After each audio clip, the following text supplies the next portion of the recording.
video kali ini kita akan membahas labor relation and collective bargaining. Selamat menyaksikan.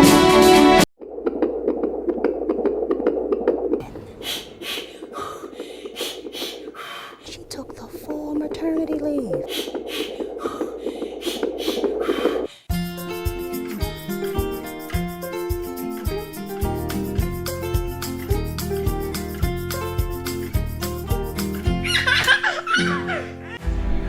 Tujuan pembelajaran yang ingin dicapai adalah 1. Dapat memberikan sejarah singkat tentang gerakan buruh Amerika. 2. Dapat mendiskusikan fitur utama dari setidaknya 3 undang-undang ketenagakerjaan utama. 3. Dapat memberikan contoh hal-hal yang dapat diharapkan selama upaya pengorganisasian serikat pekerja dan pemilihan umum. 4. Dapat menjelaskan 5 cara untuk kalah dalam pemilihan NLRB. 5. Dapat memberikan contoh tawar-menawar yang tidak beritikat baik. 6. Dapat mengembangkan prosedur pengaduan. Mari kita simak penjelasannya. Gerakan buruh adalah perjuangan kolektif kaum buruh untuk mewakili dan mengampanyekan kondisi dan perlakuan pekerja yang baik. Perjuangan buruh seringkali fokus pada isu-isu menaikkan standar upah minimum dan kepastian kerja, perampasan lahan, dan pengalihan fungsi lahan untuk pembangunan. Gerakan buruh. Serikat pekerja tetap berpengaruh di Amerika Serikat dengan hampir 15 juta pekerja tergabung. Tingkat keanggotaan serikat pekerja bervariasi di seluruh negara bagian. Serikat pekerja berkontribusi positif dalam beberapa sektor seperti perawatan kesehatan. Alasan mengapa pekerja berorganisasi adalah: yang pertama, faktor ekonomi, gaji dan tunjangan lebih baik bagi pekerja serikat. Yang kedua, perlindungan dari tindakan manajemen sewenang-wenang, moral rendah dan ketidakpastian pekerjaan. Apa yang diinginkan serikat pekerja? 2 tujuan utama, keamanan serikat dan peningkatan kondisi kerja. Jenis keamanan meliputi closed shop, union shop, agensi shop, dan lain-lain. Serikat pekerja dan hukum. Serikat pekerja adalah organisasi yang memperjuangkan hak buruh. Landasan hukum serikat pekerja antara lain Undang-Undang Norris LaGuardia tahun 1932, yaitu melindungi hak karyawan untuk berunding kolektif tanpa campur tangan. Kedua, membatasi kemampuan pengadilan untuk mengeluarkan perintah penghentian. Selanjutnya, Undang-Undang Wagner 1935, yaitu memperkuat perlindungan bagi serikat pekerja, membentuk Badan Hubungan Perburuhan Nasional, melarang praktik ketenagakerjaan tidak adil oleh penguasa. Selanjutnya, Undang-Undang Taft-Hartley 1947 membatasi kekuatan serikat pekerja, melarang praktik perburuhan yang tidak adil dan mencantumkan hak penguasa, mengizinkan presiden untuk melarang pemogokan darurat nasional.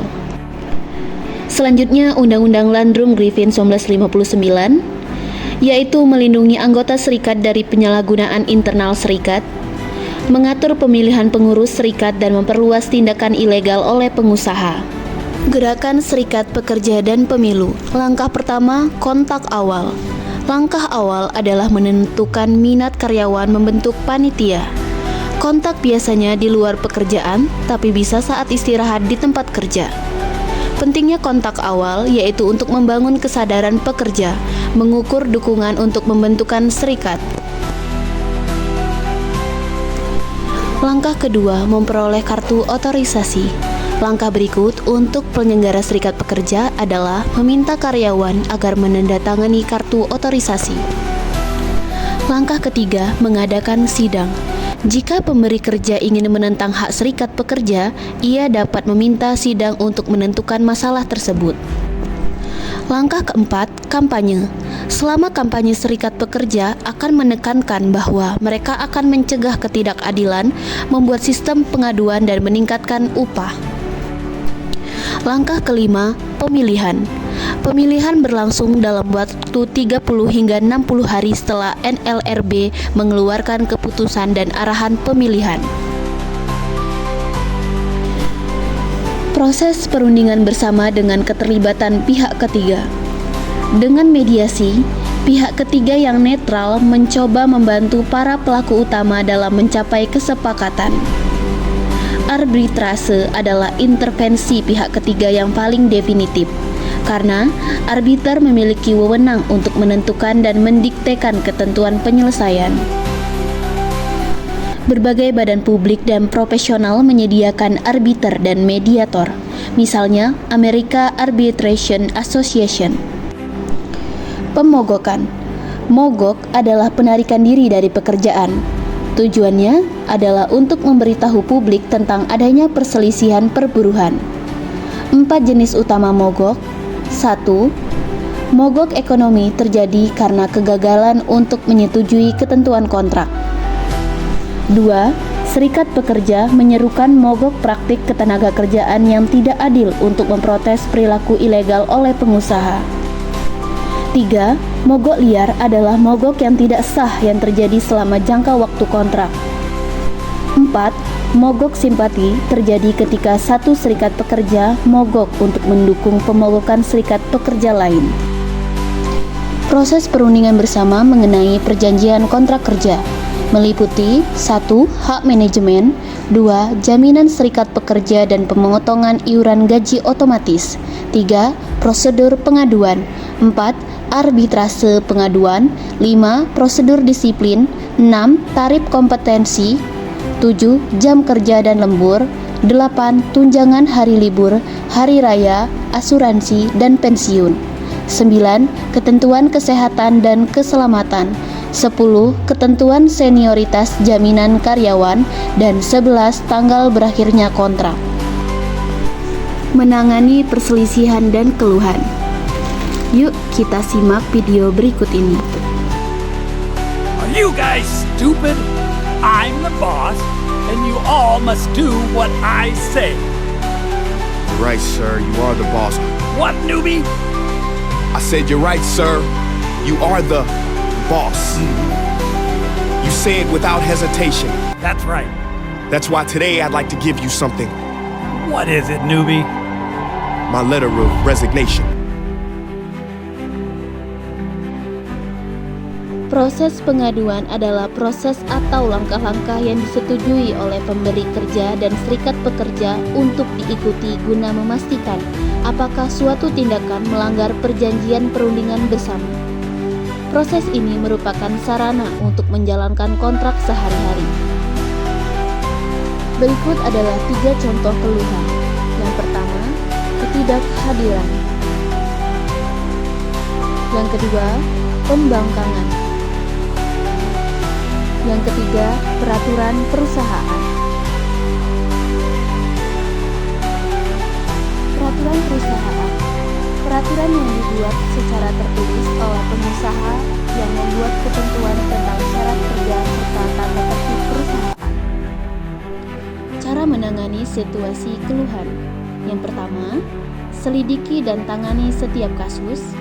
Yang kedua, bicarakan dengan karyawan tentang keluhannya. Ketiga, perlakukan perwakilan serikat pekerja sebagai orang yang setara dengan Anda. Keempat, lakukan diskusi keluhan secara pribadi. 5. Beritahu atasan Anda secara lengkap tentang masalah keluhan. Gerakan serikat pekerja saat ini dan masa depan. Globalisasi meningkatkan persaingan dan menekan pengusaha untuk memangkas biaya dan meningkatkan produktivitas. Seringkali dengan mengalihkan produksi ke luar negeri sehingga mengurangi kebutuhan akan serikat pekerja.